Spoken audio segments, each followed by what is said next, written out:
My dearest Daisy, words cannot begin to describe how much I miss you.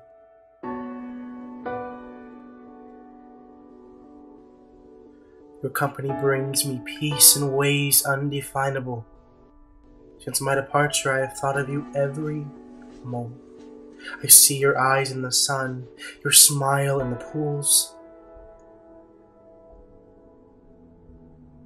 Had I any more love in my heart, I would burst into 1,000 pieces. My hopes are for your happiness, and that you think of me as often as I find myself lost in thoughts of you.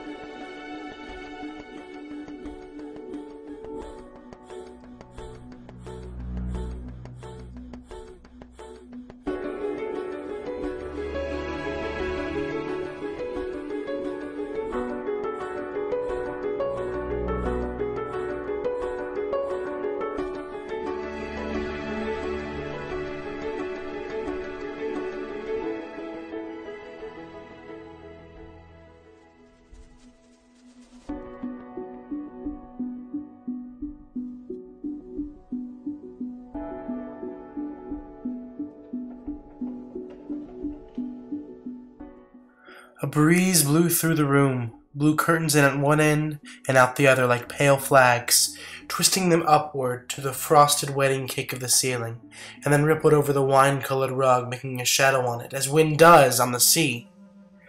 The only completely stationary object in the room was an enormous couch, on which 2 young women were buoyed, up as though upon an anchored balloon.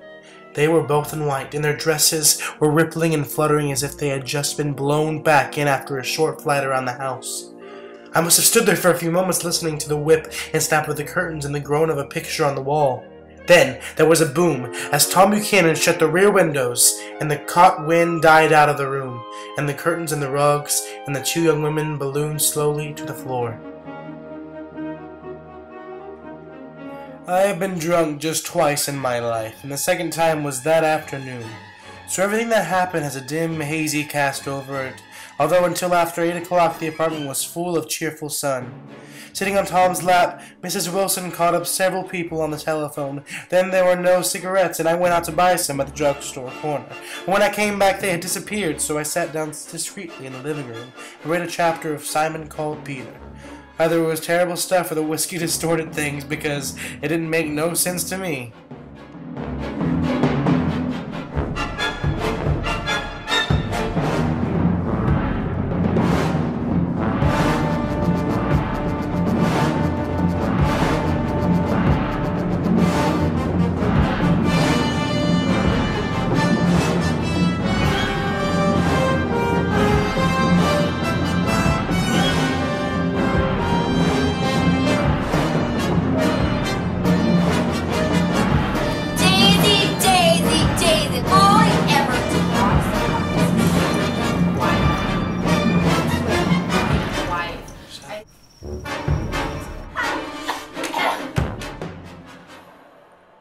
Sometime toward midnight, Tom Buchanan and Mrs. Wilson stood face to face discussing, in impassioned voices, whether Mrs. Wilson had any right to mention Daisy's name.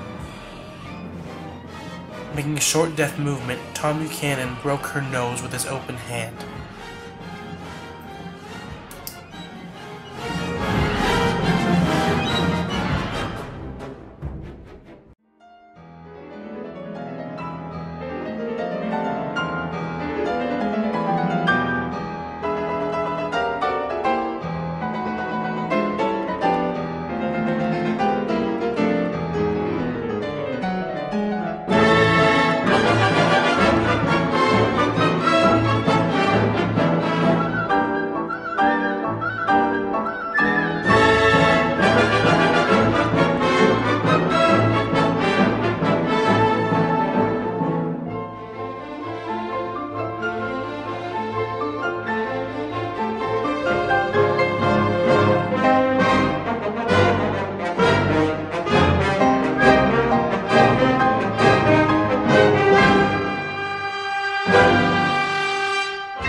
you crying? These shirts, such beautiful shirts.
Gatsby believed in the green light, the orgastic future that year by year recedes before us. It eluded us then, but that's no matter. Tomorrow we will run faster, straight out our arms, Father, and one fine morning.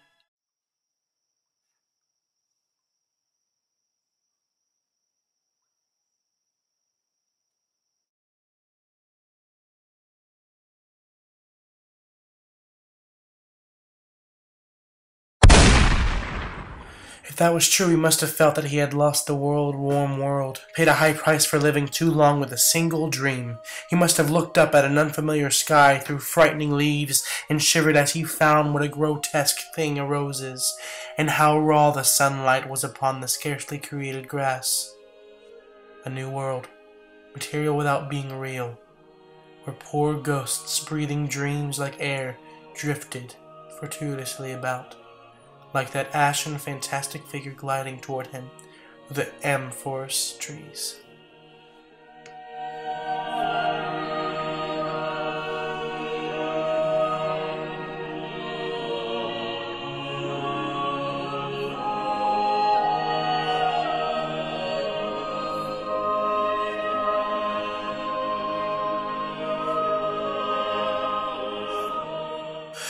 My hopes are for your happiness, and that you think of me as often as I find myself lost in thoughts of you. Do not forget that my heart is always with you. Save me a dance. All my love and adoration.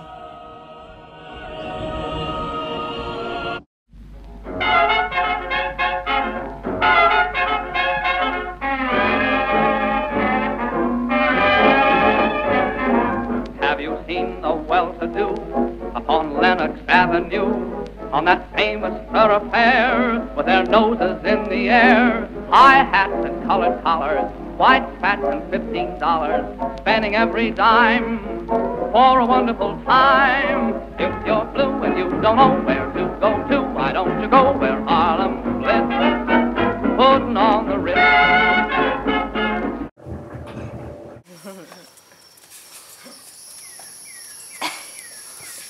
This is Nick and Gatsby. This is Nick and Gatsby. You're one of them drugs. Can you see me? Yeah.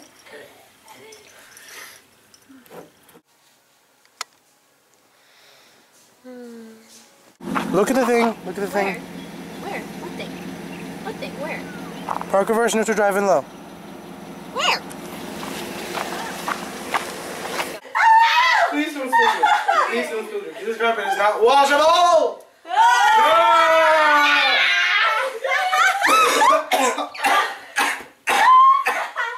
out of the shot. Get out of the shot. Who? Bloopers. Eating material. Yes! Yes! Woo! He's having his own dance party.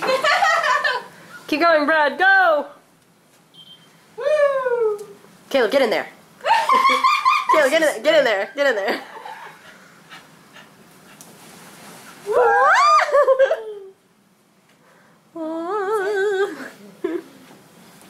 Oh, walk. fashion runway.